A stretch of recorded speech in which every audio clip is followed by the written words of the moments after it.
Hey there, Chris Wheeler here from Hot Tub University, and today we have got a Dynasty hot tub. We took this in recently on a trade-in, and this was a customer that had bought this tub about 3 years ago from one of the traveling road shows. So basically, Dynasty came into town and dumped a bunch of these tubs in the market and then left. So this customer, after about 3 years and about 6 or 7 service calls, not with us, using another service company, basically got fed up and bought a new tub, and we took this in on trade. We fixed it up and got it running.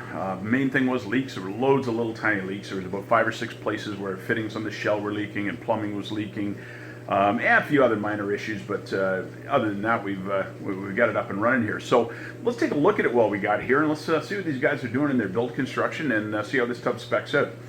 Now, the first thing you'll notice, the jetting in this tub's phenomenal. In fact, it really reminds me of the Twilight Series tub that we had a look at the other day. So we remember on the video a little while ago, we were looking at a Twilight Series 8.2. And man, this tub is, I would say it's a copy almost. So they've got a performance on this tub is phenomenal. It's got loads of the high flow therapy massage jets. It's got those big monster jets down in the foot. It's got the reverse molded neck jets up here. And I'll tell you, from a massage standpoint, I know this tub is going to perform really well. It's got twin 5 horsepower or 6 horsepower pumps, and lots of great jetting. It's also got the big diverter valves here that are going to let us move the water around to various chairs. So again, we're going to be able to concentrate the pressure into the various seats. So performance-wise, this tub is going to be up there. And I know that the retail, they told the guy the retail on this was about $15,000. The reality is they sold it to him for about $12,000. And that's probably even on the high end. And it's not because of the performance. Again, if we look at the parts in this, there's a mix. So we've got some of the good stuff. We've got the waterways jets. And a Gecko control system. Now, Gecko control system is my number 2 system. But when I say that, you got to be careful because Balboa is so far ahead of everybody else in the world that there is really no number 2 system in my mind. You want a Balboa on board. Simple as that. A Balboa control system is going to outperform, outlast, and just be a much, much, much more reliable system. So where most of the times I'd say, yeah, number 1's here, number 2's here, number 3's here, and then the junk's here. In the electronic control and heating systems on hot tubs, number 1 is up here, number 2, 3, 4, 5, and 6, and the rest of the stuff is all down here because there's a fundamental difference between a Balboa system and everything else in the market. That being said, it's not a cheap Chinese control. At least it's something that you're going to be able to get parts for. And again, it's my number 2 rated system. So if you're not going to go Balboa, yeah, Gecko's not a bad place to go. Looks-wise, phenomenal. Performance-wise, this tub's really going to perform-wise. And guys, that's why they put a price tag of $15,000 on this tub. Is it worth $15,000? Absolutely not. And why is because when we get underneath of this tub, you're going to see that really what it is, it's a 3 dressed up as a 9, or a sheep and a mutton dressed up as lamb, or whatever analogy you want to use. The bottom line is, it looks great. The performance in this particular case is going to be good. But man, where they've really dropped the ball is where almost everybody else cuts the corners, and that's on the construction. So if we get down here and we have a look, first of all, insulation-wise, very little insulation. There's a couple inches of sprayed-on foam here. And again, this is the isonine, so, or the soft foam, so this is easier to get access to. But if you're going to use this foam, you really need to fill it out. You really want to be dealing with 6 to 8 inches of this stuff. You don't want 2 inches. And man, look at the poor manufacturing. I mean, there's no insulation up under that edge at all. So they basically, thrown on a little bit of insulation here and there, but nowhere have they insulated up under here. So there's nothing on the shelf for the top inches. This is going to bleed heat like crazy. Now you can see where they had a service tech come out, and it wasn't us, but it was another company that had come out and try and fix this thing. Apparently they had 6 different people out different times to repair little leaks on this thing, and every time it was the same. It was a little leak here, a little leak there, a little leak here. When we took it in on trade, because they finally just got fed up with it and they bought a tub off us and we took this in on trade, we found another 4 or 5 leaks that we repaired.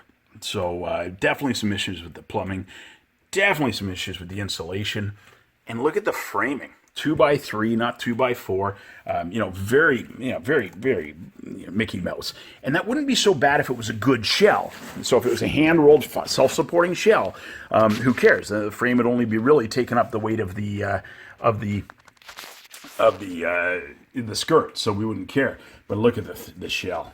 It's like a third as thick as the shell that we looked at the other day. It's definitely not a self-supporting hull. In fact, if we start looking around, not only can you grab it and literally flex the edge of it out, but if you look underneath of it, you're going to start to see supports. There you go. So a little 2x3 there with a little 2x3 on top of it. This is a cradle-supported shell. So what they're doing here is they haven't made the shell heavy enough because that's expensive. So to put glass on it, hand roll it, and do another layer of glass and hand roll it, that gets really expensive. So this is what most guys do. Thin shell, can't support its own weight, put a bunch of props and supports underneath of it to help try and carry the load so it doesn't break.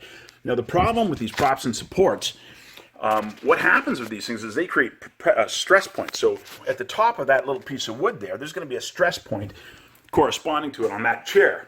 So that means that all the weight's being held right there where that little support is, and then the shell's flexing away from that and then being picked up wherever the next support is. And there's actually not even a whole lot of supports under this. I would expect there to be more. On this one here, there seems to be maybe 8 or 10 underneath the whole tub. So some big plumbing issues. Shell construction, obviously this is a low-end shell.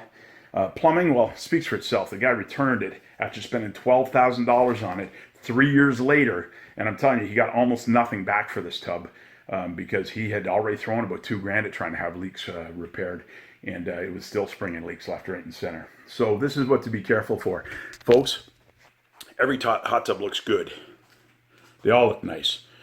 You look at a tub, you can't tell the difference of the quality, and this is why companies like this are selling tubs like this at expo events and running away because you show them a fancy brochure, a nice sales pitch.